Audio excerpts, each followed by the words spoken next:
there's an attack upon men, especially straight, white, Christian, conservative men of power. Do you agree there's an attack upon men? They haven't attacked me yet. So, no, I don't think I agree. You don't agree. And I know that you are a male. What is a man? A man who, yeah, if you want to go to classical definitions, there's a couple different ways to look at it. So, of course, we could go biological, but I think you guys know how that one is. Right. And then if you want to look at in terms of being a man, I'm probably not like some liberals these days that'll say, hey, no, it doesn't really matter. I think it matters. I think it is someone who stands up and is strong and provides. So, yeah. So a man is a male who stands up strong and provide? Sure. Let's go with that. And so are you a man? I hope to God I am, yeah. You're not sure? I'm pretty sure, but I think that other people get to judge. I read that you were raised Muslim, but you're now an atheist or an agnostic. Is that true? Yes. I was born into a Muslim family, but we were pretty secular. So, we barely practiced to begin with. And now I'm agnostic. Yep. And so what is it? So does that mean that you don't believe in God? That's exactly what it means, yes. What does it feel like to live a life without a belief in God? It feels fantastic. It's liberating. You don't have to live under the mythical, theoretical, non-existent thumb of some overseer who's watching and judging everything you do. And you could actually live your life and enjoy it and be free. Do you agree with me that you serve one God, either the God of good or the God of evil, because human beings are not in control of their own lives? You're influenced by either good or evil? No, I do not believe that at all. I don't believe any part of that statement, no. Really? And so where do you get your values from? You get it from culture. And so culture is multifaceted. Your parents are a huge, huge part of it. The context that you grew up, the environment, and the media is a big part of it, for better or for worse. And you put all that together, and those are the influences that affect your decisions. And how do you know that the values that you're getting from culture are the right values? Oh, you don't know. Oftentimes people get very bad values. For example, a lot of people who live in the South live in a right-wing culture that leads them down a dark path. And give me an example. People who believe that guns are the answer, and they have guns all over their house, and lo and behold, somebody accidentally uses it or uses it in a moment of anger, winds up dying. That's a tiny example, but other examples, people who judge others for being gay, for being the wrong color, because they've been taught to be afraid of the others. So there's a ton of examples of learning fear and hate in your culture that leads people down a bad path. Well, the people who support the Second Amendment do not believe that guns are the answer. They're just taking advantage of the Second Amendment. We're in a free country, and we have the right to bear arms without even having a reason for it. So that was a bad example. And homosexuality is wrong. We're not supposed to hate anyone, but we cannot accept wrong as though it's good, because it's not good for society to accept wrong as though it's good. Jesse, right. Just quick question back at you. Do you eat shrimp at all? Do I eat what? Shrimp? Yes. You know that that's also in Leviticus, right next to the verse about homosexuality. You shall not eat shellfish. So why do you hate God so much? And so you're justifying one bad behavior. You're saying that I'm wrong in order to justify homosexuality as being wrong? I'm just asking you to be consistent, because I don't know why people aren't as worked up about people eating shrimp and crab and lobsters as they are about people being gay, because it is in the same exact part of the Bible. It's said in the same exact way. It's an abomination. And I don't know why you guys are completely okay with one abomination. Shrimp is delicious. I don't know if it says eat shrimp is an abomination. I know it says homosexuality is, but I want to ask. Read the, I'm sorry. I'm just saying you should read the Bible. But you don't believe in the Bible. Why would you quote it? Because I studied it. I studied the Bible and the Quran, the Old Testament, all of it, before I decided that it was nonsense. I actually studied it. I read it. And then I realized every part of it is total mythology. And how about common sense? Oh, I'm a huge believer in common sense. Let's find out if it's actually common, though. But common sense comes from God. No, it's the exact opposite. It comes from human beings who have a certain common sense. No. God doesn't have common sense. He's God. He knows everything. If you notice, human beings who that don't believe in God, they lack common sense. We just went through 8 years of hell with Barack Obama because he doesn't believe in God either, and so we went through straight 8 years of hell. But I want to move on because so many things I want to talk to you about. What do you think about this crazy attack from the godless women, the children of the devil, this movement called MeToo, these haters of men? I am speaking today, not just for the MeToos, because I was a MeToo, but when I raise my hand, I am aware of all the women who are still in silence. The women who are faceless. I think the Me Too movement has been revolutionary. I think it's been fantastic, not just for women, but also, as Martin Luther King Jr. used to say, to liberate the folks from hatred in their hearts who were doing wrong. See, that's a reverend I can get behind. And so if you are a woman and you were constantly harassed or abused or assaulted throughout all these decades by men in power, now lying. To fight back. They were lying. And how about the hatred in the hearts of the women who are behind this so-called movement attacking men? So, first of all, you said they were lying. I don't know who they are. Those women that out there rallying in... about the Me Too movement was lying? Yes. You are funny, man. No wonder you have a show. Okay. No, not remotely the case. They didn't prove anything. And not all of them were lying, of course. There's always exceptions to the rule, but most were. They could just say it, and then the man is automatically guilty without proof. So that's also not true. And so let me explain statistics. So look, these are it's not a perfect analogy, but it's pretty close. In rape cases, are there situations where the woman is not telling the truth, or a man if he claims he was raped? Of course there are, right? That's why we have a justice system, and you're innocent until proven guilty.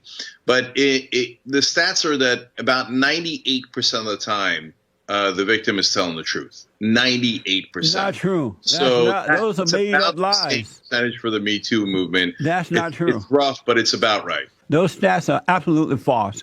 And what you have to realize that the children of the lie, they are of the lies, so they have to make up lies.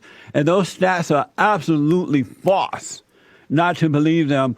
I want to talk to you about this whole Starbucks controversy, where these two black guys went into Starbucks in Philadelphia, and they, according to the report, they sat there, they didn't buy anything. The manager asked them to leave, and they gave the manager a hard time. They called the cops. The cops said, "You got to go," and they gave the cops a hard time, so they had to put handcuffs and take them out.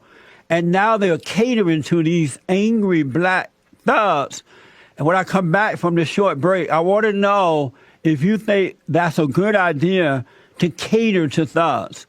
888-7753-773.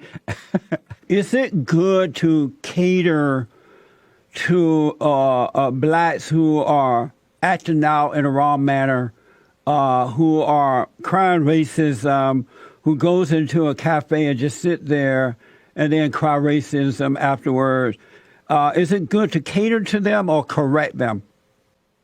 What is there to correct? They were there to do a business deal, and I mean, before we went to the break, I think you called them thugs. They were businessmen who were going to do actually a fairly high-priced real estate deal. So they probably have more money than you or I, Jesse. But that doesn't make them right or good people because they have money. No, I understand that, but they didn't do anything wrong at all. They did what I've done and what millions of people have done at Starbucks forever and ever.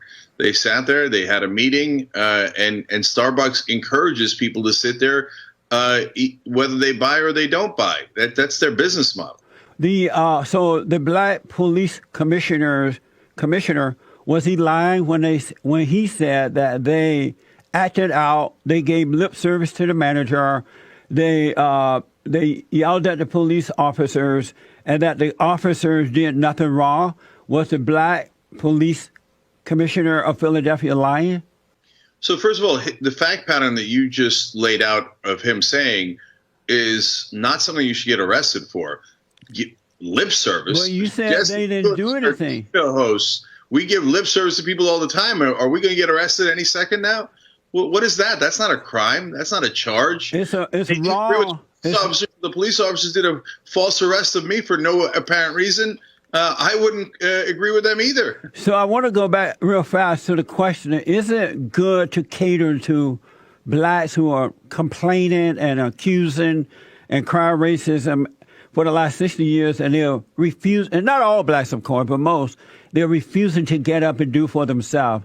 Is it right to pamper them? So, Jesse, the premise of your question, of course, is not only wrong, but preposterous. So let's take Philando Castile as an example. So he wasn't crying racism. He it's not that he wasn't taking care of himself. He had a great job. Everybody talked about how great he was at his job. He was someone who agrees with you on the Second Amendment. He was a legal carrier of weapons. He told the police just as he was supposed to. They shot him dead anyway. But you didn't answer my question. That's a bad. They're so deathly afraid, and they have been taught to be deathly afraid of African Americans. And how many unarmed black men have to get shot before you realize that it is a significant concern for black men in this country? And it's not because they were doing something wrong. Tamir Rice, 12-year-old boy in a park, they never even gave him a chance. They didn't talk to him. Shot him dead in 2 seconds. John Crawford shopping at Walmart. But you're not telling the whole truth about those. You're not telling the truth about those situations. And I got to ask, though, is it right to pamper blacks who are complaining and crying racism, or to encourage them to get up and do for themselves and stop begging and whining and complaining? Jesse, those are two different matters, and you're conflating them. If you're saying, is it right to point out racism where it exists, which is unfortunately far too prevalent? Yes, of course it's right, so you can combat it and you can get to justice. If you're talking about, does not exist. But should people go also help themselves and work hard? Of course they should. But that doesn't mean that racism is okay. You can do both things. You can fight against racism and work really hard to provide for your family. There's no such thing as racism. It has never existed. They're lying to you. And this comes from a man who grew up I grew up under Jim Crow laws. I grew up on a plantation. Racism does not exist. It's either right or wrong, good or evil. I wanted to ask, did you vote for the Great White Hope? Bet your bottom dollar that I did not vote for Donald Trump, nor do I call him that. And why didn't you vote for him? He's a monster. He's a pathological liar. He's deeply unstable. He has an incredibly low IQ. He's never been wealthy, bankrupted himself 6 times. He's the way he deals with others is monstrous. He's basically Joffrey Baratheon. And so that's why he, after being in the White House for only a year and a few months, he's making America great again, because he's all those negative things. If that's what it means to be smart, I want to be like the president.